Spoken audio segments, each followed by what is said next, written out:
This podcast was produced by OAR FM Dunedin with support from New Zealand On Air. Kia ora, y'all. Welcome to another episode. This episode, I feel like I always say this every episode, but this episode is going to be a very, very meaty one. I've had a particular human on my mind for quite a while, actually, and I think with everything that's been happening recently, this particular person has been my resting thought, and I think this particular human can teach us a lot and reveal a lot about our current systems and how those systems are showing up in our current events. And so this particular human that I've been thinking about a lot recently has been Greta Thunberg, and I really hope I've said her last name correctly. But the reason why Greta has really been on my mind is that I think Greta and when I say this, I just want to put this disclaimer out there that I actually personally do not know her. I have no idea like the personal going-ons in her life. And so I just want to put that disclaimer out there.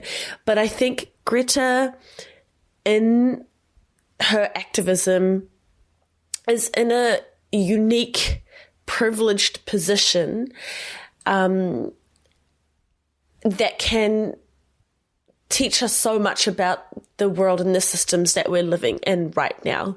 And if that doesn't make sense, stay with me, y'all. In about 50 minutes, I hope it all makes sense. But if you're thinking, who is Greta?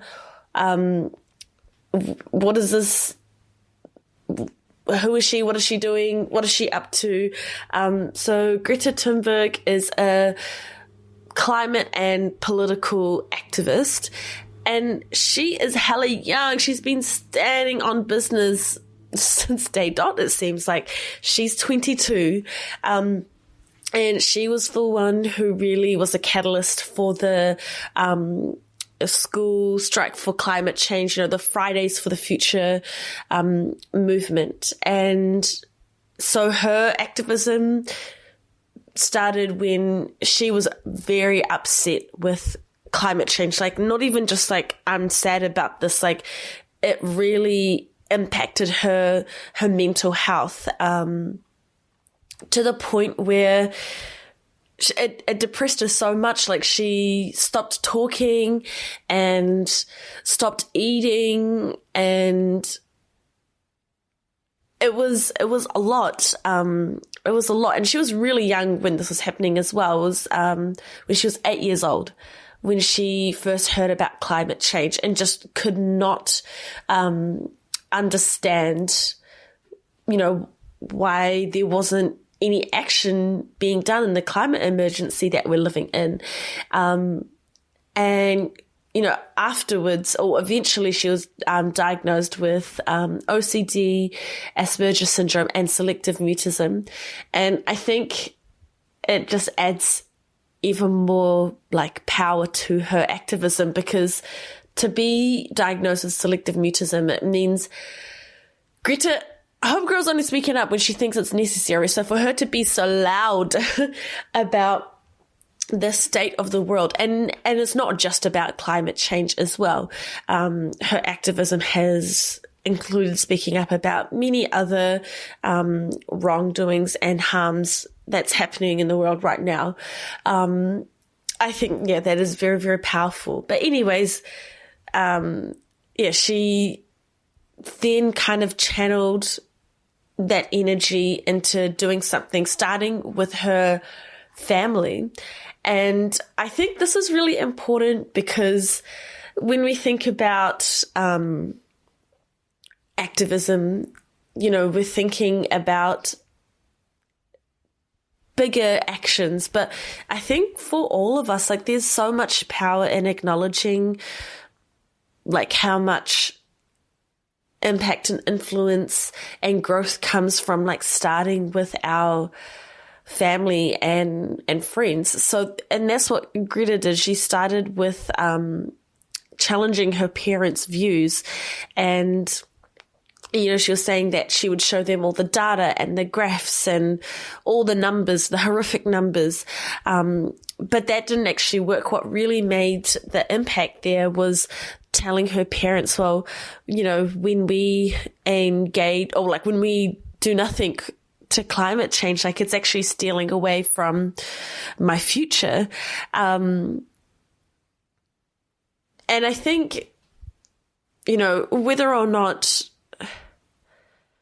you have, like, whether or not your opinions are like, well, she took away from her parents, because, one of the things that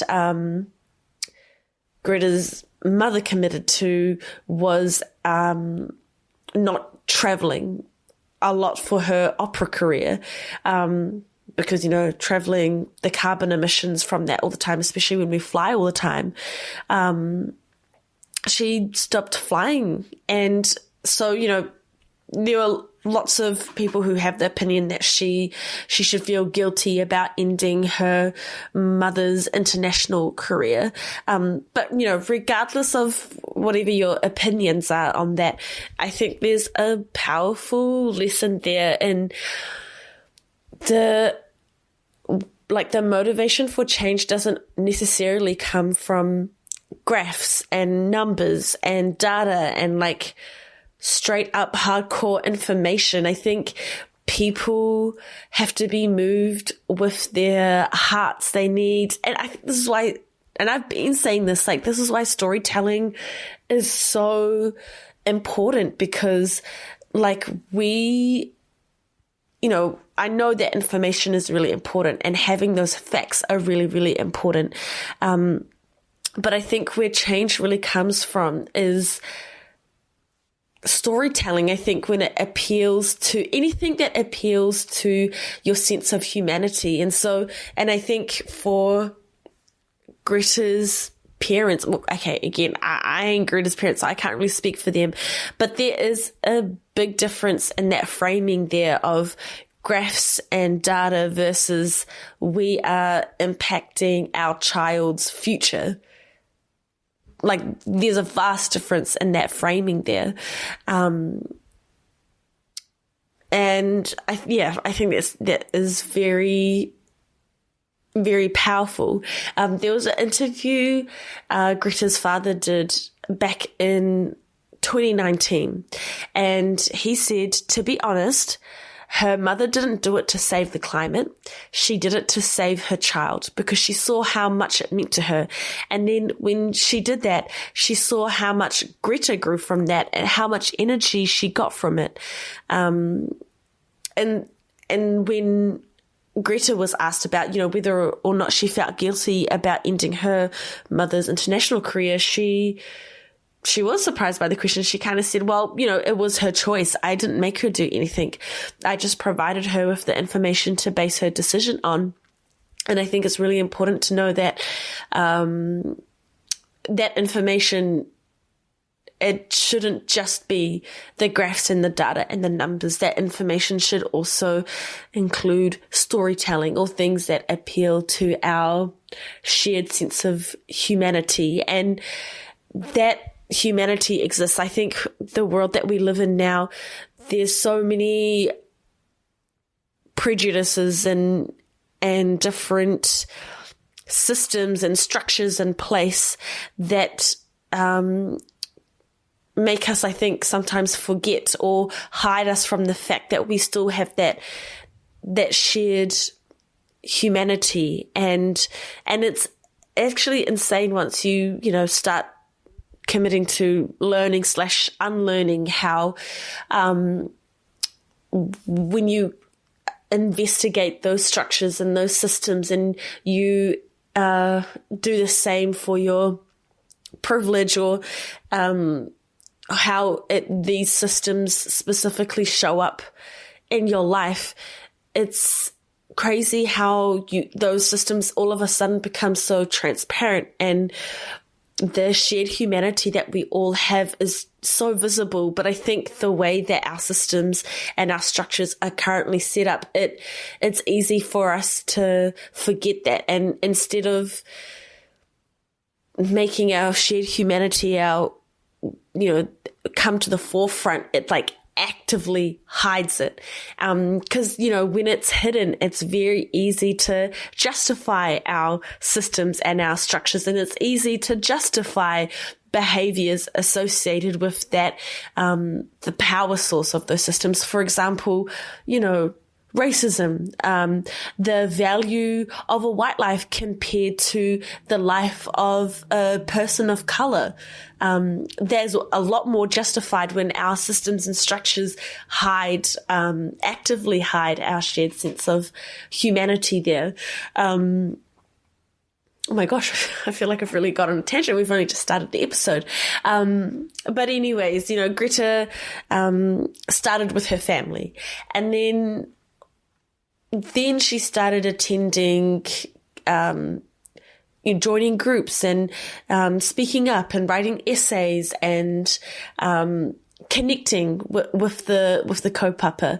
And so the school strike for the Fridays for the Future, the striking for climate change, the idea came from, she got the idea after there was a strike in America where students refused to return back to school after a shooting. So there were a group of, teenagers, school students, activists from a high school in Parkland, Florida, and they organized the March for Our Lives to advocate and call for greater gun control. And they refused to go back to school until something had been done about that. And so that's where the idea came from. And, and initially, Greta tried to persuade other young people to get involved, but no one was really interested. So she went ahead and did it by herself. And so this was back in 2018. Greta decided to not attend school until the general election. And her protest began after the heat waves and wildfires. And this was the background of that. It was Sweden's hottest summer in at least 262 years. And so she was striking, demanding for the Swedish government to reduce carbon emissions in accordance to the Paris Agreement. So she protested by sitting outside every day for 3 weeks during school hours with the sign, and it translates to English, School Strike for Climate.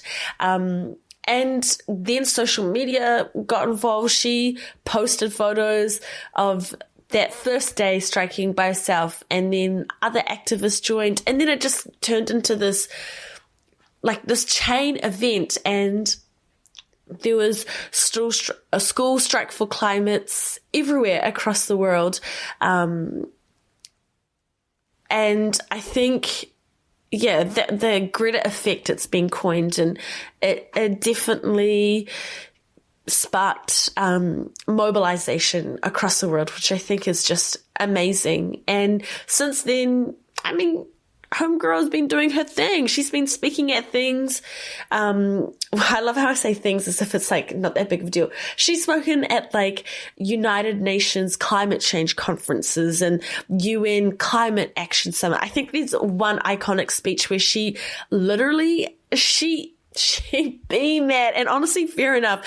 I respect the energy, and she is pretty much scolds the world leaders and is like, how dare you, for, their inaction and their lack of care really, for the climate crisis. And that how dare you speech just became so iconic in the sense because it just really paints a picture, right? To have someone so young, pretty much telling off world leaders for their indifference and action.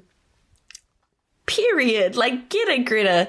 And since then, her activism has not has evolved to just being more than climate change. And there's been public supports for Ukraine and Palestine, Western Sahara, and Armenia. And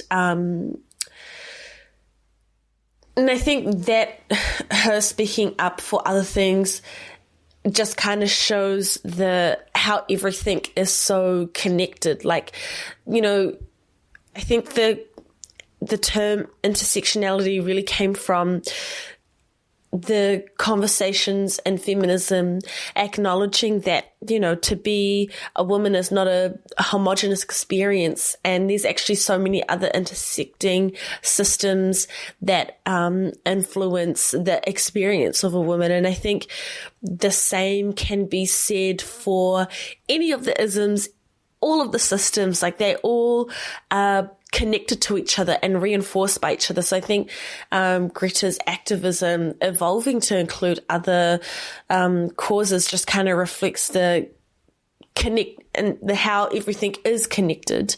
But I think she has copped a lot of clapback against that, which I think is interesting, and is something that I will unpack a bit more later in this episode. But anyways, yeah, she's iconic. She's just received lots of honors and awards. So not that I know her, I feel like she really couldn't care less about that though, until the climate change emergency has properly been addressed. But I think the reason why I mention these awards is it just goes to show like how big of a platform she is. It's not just, not just one person. Like, it is the Greta Thunberg, and the size of her platform will become important later. So yeah, quick rundown on who Greta is there. And I think Greta was recently part of the Madleen, the Freedom Flotilla, the boat with aid for people in Gaza. And I think the response and the significance of having Greta on the Madleen says a lot about solidarity and privilege and activism. And I think it's really important to highlight the significance of that, because there is a learning lesson there for all of us. And you have to understand that Greta has received a lot of clapback for speaking up for Palestine. Like the Fridays for Future, the Swedish faction, specifically, they put out a statement expressing, their support and solidarity for Palestine. And in this essay, it was written by Greta and other, key people in the Swedish faction of the Fridays for Future. And in this essay, they point out how everything is connected. And so when one is advocating for climate change, you're not just doing it for the planet, but you're doing it for the people. And it comes from that same place of like caring for people and their human rights. And so there's been, mad clapback at this, and a lot of criticism that Greta has become radicalized or political, which I think is quite interesting because, why are you saying that as if climate change isn't political? But anyways, there was a particular quote from the essay that I really want to read out because, I think it's really, really important. So advocating for climate justice fundamentally comes from a place of caring about people and their human rights. That means speaking up when people suffer, are forced to flee their homes, or are killed, regardless of the cause. And I think this quote just, so beautifully speaks to how everything is connected. And when you are speaking up against a particular cause, to get so deep with your solidarity and commitment to that cause that you take it to that level where you understand that it comes from the same place of caring about all people and their human rights. And I think it's interesting to me just seeing the criticism that Greta has received when everything is so interconnected. And I think it just goes to show the state of our structures and systems are so like embedded in the way that we move through this world that it's designed in a way where we're actively encouraged to forget how these things are connected. Like, it is an active aim of the system. And I feel like it's easy enough for me to say that, but I don't want you to take that as like a gospel truth. I want you to do that unlearning for yourself so you can really unpack that, because I think, again, this is a bit of a side tangent, but when it comes to activism, yes, it's so important and it's so good and nourishing to get that information and to actively seek that education. But I think that education and that information doesn't really sink in until you are able to like crunch that information and digest it in the context of your own life, of your own lived experience, of like, if you don't process that with your world lens in your mind, not in your mind, without actively thinking about the lens in which you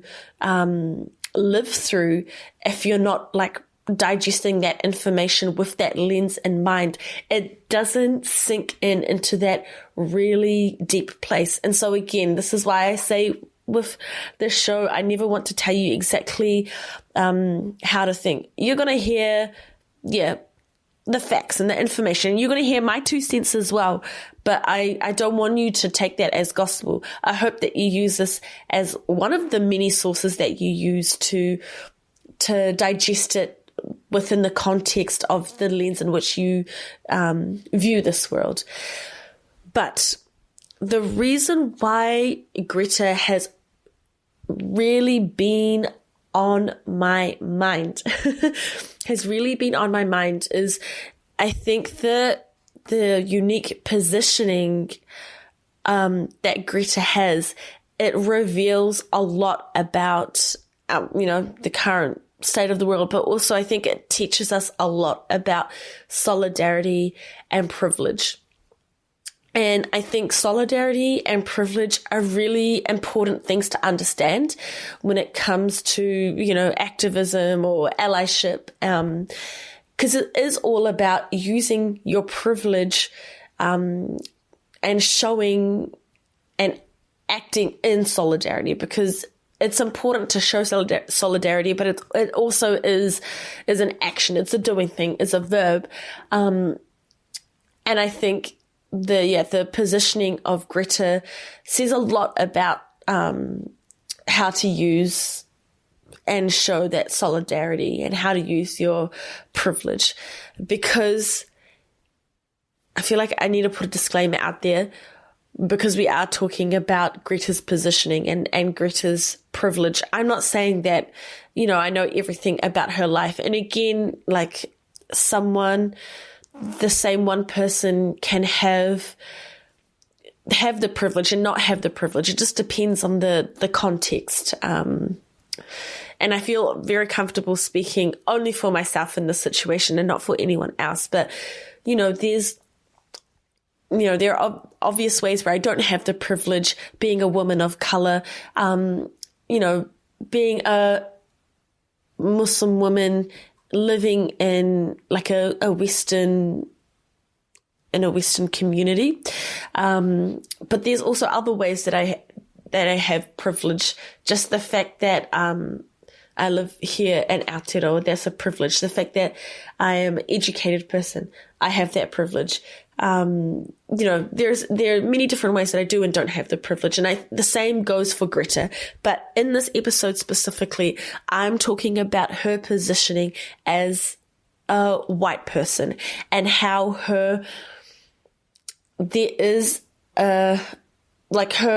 whiteness affords her like power behind her resistance, and how her whiteness creates such a like glaringly obvious moral dilemma that it's hard to ignore. It's hard to take your eyes away from that.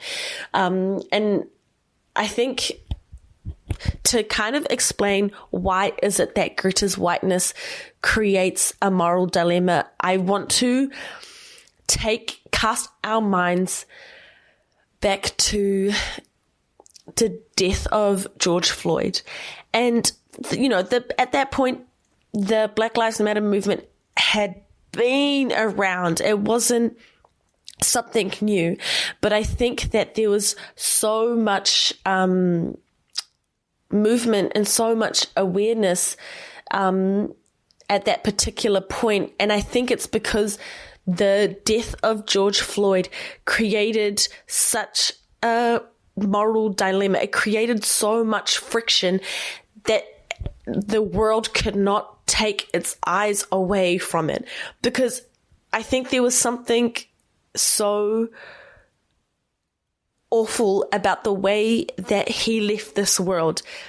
The way that, it was so like that, just even that image of, so even though the Black Lives Matter movement have been saying this, and Black people and allies of the Black Lives Matter movement have been saying this, where, there has been no crime, and the only reason why there's been so much loss of Black life is purely because of their skin color. That has been around. I just really want to make that obvious. But I think, why the world, like, it seemed like the world really woke up when it came to George Floyd's death, is because it was so clear and obvious in that moment that he had nothing on him. There was nothing dangerous about him in that moment. There was nothing that was criminal. And I think with previous deaths, even though it's been that same feeling has been quite obvious, I think the structures and the systems really propped up this story that it was justified somehow and there was some kind of criminal activity, even though there really wasn't. But I think it was so obvious there was nothing criminal in that moment. And I think there was also that added element of like, he couldn't breathe. He literally had the police officer stepping on his neck in such a manner, and it created such a moral dilemma, moral friction in that point. And it was so obvious that you couldn't look away. And I think it really shook the world up. And there was like another level of awareness. I mean, the amount of like the conversation was loud, and the voices that joined that conversation were very loud in terms of like volume, but also just like the number of voices that joined that. And I think the same thing is happening with Greta, because if you think about it, of course I'm saying now that she has this privilege of being a white person, but at the same time she then used that privilege and accepted that there was going to be a risk when joining the Freedom Flotilla, because there was a very real risk to her life. very real risk to her life, because there have been previous flotillas. This wasn't the first, and there has been a loss of life, and there has been some really serious I don't want to use the word consequences, but there have been some like very serious harms done to those who choose to bravely use their resources and power and privilege and join the cause. And so, it wasn't just Greta. Everyone else who was on the Madleen knew that there was a very real risk there. And so knowing that information, knowing that there's a risk there, for Greta to use her whiteness and say, I'm using my privilege here, and I'm putting my life essentially at risk, I think it creates such a moral dilemma, because it's her whiteness in a very, like in a white system, like using her whiteness to fight against the system. It does create a moral dilemma there, because, according to the system, that's not the script that's followed. Greta is going off script, and when it's those off-script moments that really create those moral dilemmas. And I think the reason why it creates such a moral dilemma is because the power of white resistance compared to that of brown or black bodies is very different. It is very, very different. So when there is like so much power in Greta using her whiteness to put her body on the line, now that goes against the grain of the system. There lies a moral dilemma. But I think when the friction is so high with a dilemma like that, the friction is so high, like the resistance there, there's a lot more, it creates a lot more attention. It creates a lot more awareness. And I just want to circle back to the point that of the power of white resistance, because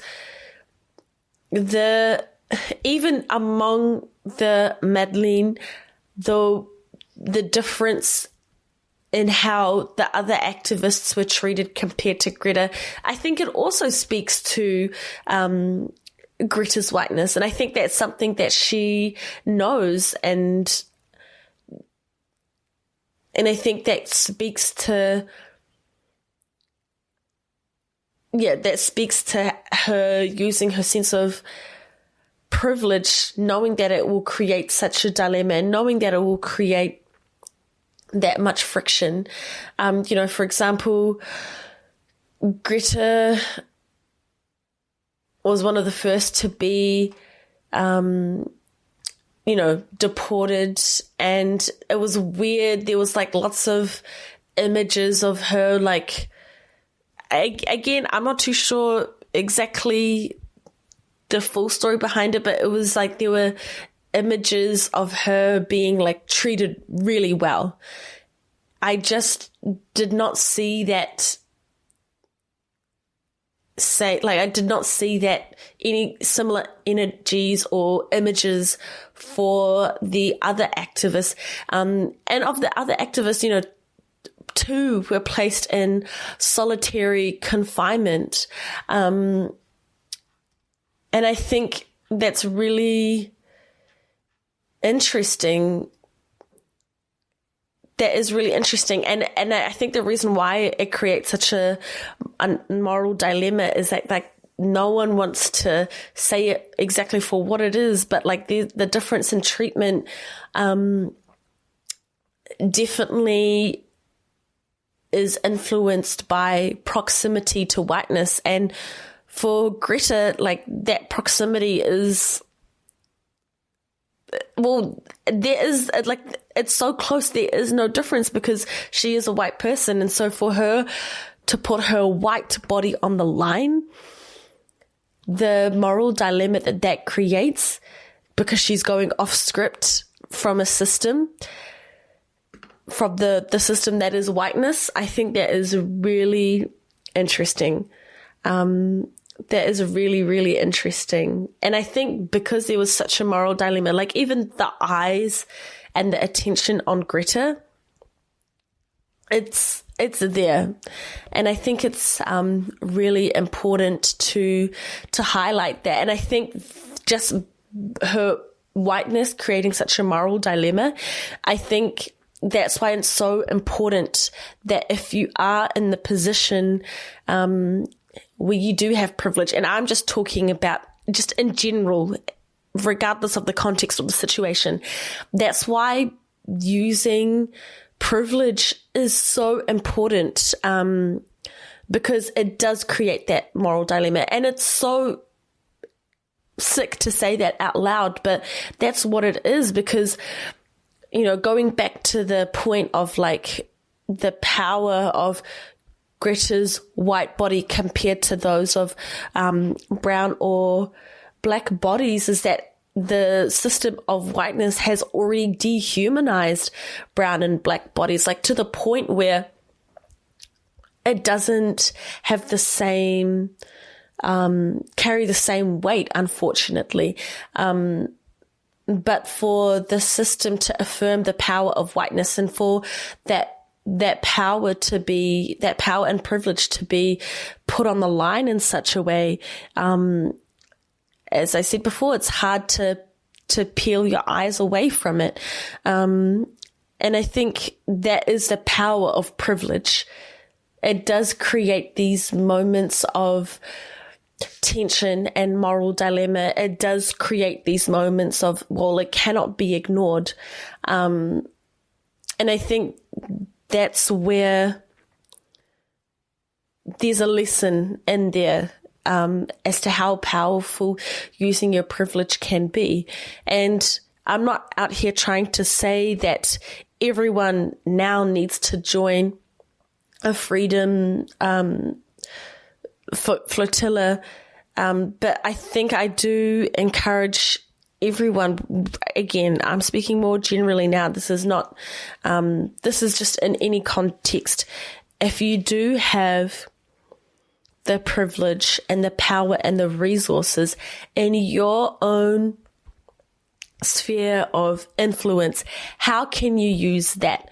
Because, you know, Greta, yes, again, there was that power and privilege there, but then she stood on business by taking the risk and using that power and privilege. I'm not saying that there is zero cost there, but the currency that privilege and power have is so high. I think it's important to talk about that. And again, I do want to acknowledge that there is an element of celebrityness when it comes to Greta. And to kind of prove that point, I do want to do a kind of compare and contrast to two people who use their power and privilege, and the ultimate cost was the cost of their life. But, you know, the first person that I want to talk about is Rachel Corrie, and they were an American activist who was a member of the pro-Palestinian International Solidarity Movement. And in 2003, which is the same year that Greta was born, so if she was still alive, she would be 23 now. Oh, wait, sorry. Actually, my brain just really stopped working there for a second. She wouldn't be 23 now. She passed away age 23. But she passed away the same year that Greta was born. But anyways, in 2003, 23. I was totally meant to say 2003 as well. Sorry, y'all. In 2003, she was in Rafah, where the Israeli military was demolishing Palestinian houses. And this was during the second Intifada. And, while protesting the demolitions that were being carried out, she was killed by an armored bulldozer that had crushed her. And I think, when she passed away, she literally put her life on the line by putting herself in the path of a bulldozer to protest. And the response to her death, I think, shows that, there is an element of celebrityness that plays a role in Greta's response to being on the Madleen. But the response of Rachel's death, I think, also kind of highlight the power of white resistance, because, for Americans, it again created a moral dilemma there, and had to advocate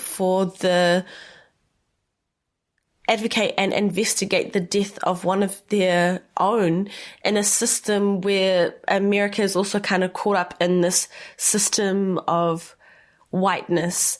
There was a moral dilemma there. And I think that's another example of the power of white resistance. And then in more recent times, we have the self-immolation of Aaron Bushnell. Also died at quite a young age, 25 years old. He died after setting himself on fire outside the front gate of the embassy of Israel in Washington, D.C. And he was a serviceman of the United States Air Force. And I think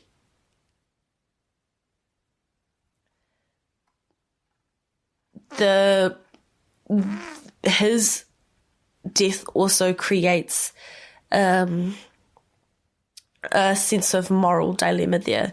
And, imagine if it wasn't Aaron Bushnell, if it was someone else, a person of color, I don't think that it would have been paid much attention to. The structures, the people who have positions of power, our leaders, it wouldn't create that much noise. And so I think, this, again, another lesson there in using you're using your privilege and showing that solidarity there. And I think another thing that also Greta has kind of given me food for thought is kind of revisiting that corridor around just celebrities and influencers, because not only, the act of genocide happening at the moment. In America, there's a lot of protests at the moment with all of the ICE raids that are happening. And I will happily admit that I'm an internet girly. I am chronically online.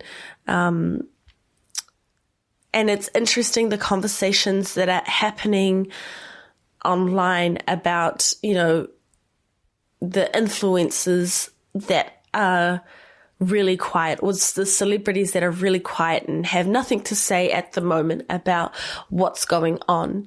And I think that's really interesting, because you cannot deny that there is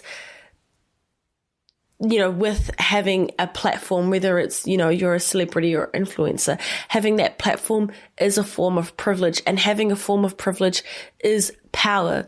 For example, at the BET Awards that just happened maybe about a week ago, Doechii won an award and used the time for her acceptance speech to, call for justice. And she really came for the Trump administration's neck and criticized them for the mobilization of military forces. So she was named Best Female Hip Hop Artist, and that was like her first ever BET award as well. And this is what she said. She said, there are ruthless attacks that are creating fear and chaos in our own communities in the name of law and order. And, because the ceremony is happening at the same place where the raids and the protests are happening. So, you could kind of say that this is happening like literally right outside the doors, essentially. And in her speech, she said, Trump is using military forces to stop a protest. I want you all to consider what kind of government it appears to be when every time we exercise our democratic right to protest, the military is deployed against us. What type of government is that? And, there was tension. There was a bit of awkward silence, especially at the beginning of her speech. But, there was applause in the room. But it was, I think the response just says, again, like when you use that power and privilege, it creates this moral dilemma. It creates this friction that you just cannot take your eyes away from.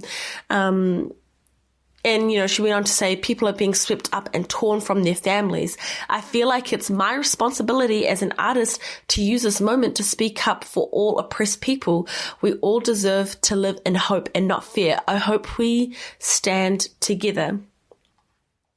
And I think it's really interesting that Doechii used her moment to shine a spotlight on that, because, in some ways she does have a privilege. She's like a celebrity. She's got a platform, but at the same time, there's risks there. This is the first time that she's won an award. There's a cost there of, receiving backlash or, I'm sure there was monetary, repercussions there as well. So again, I'm not saying that but just because you have that privilege, that it's easy in the sense that there's no cost. There will probably always be some cost, but the cost is worth it in the sense that by using that privilege and that power, it creates a dilemma, and the more friction there is, the more it's hard to ignore what's happening. And I think, we're not all going to have the same privilege. We're not all going to have the same sense of power, but I think it's important to acknowledge that we do have some kind of influence, and we do have our own sphere of influence, whether it's among family or friends, or, it just depends on what our power and privilege is there. So it's asking ourselves the question of how we can use our privilege and power in our own life, whatever our acute world looks like. And I think, I've done an episode on this before, just talking about celebrities and what to expect from them, or, what to expect from influencers. And I think the key point here is that, and this is what Greta's actions and Doechii and just everything that's been happening, I think I've kind of landed on this conclusion that it's the sense of public solidarity is so important, because those voices, that public solidarity, it will almost always be listened to as they have that spotlight. And so when you have that spotlight, people are going to listen up. And people who don't have that privilege, who don't have that power, who are marginalized, their voices, unfortunately, ignored, like actively ignored, do not have that platform to be heard. And I think when there's that sense of public solidarity, it can create some moral friction to the point where it can give our society moral clarity. So it's not to say that we want these celebrities and influencers to speak up because we want to hear their voice specifically, because they have a unique, hot, interesting, life-changing take on what's happening. And it's interesting. I have seen some videos of like American influencers or celebrities talking about what's happening. And they're like, well, I've debated,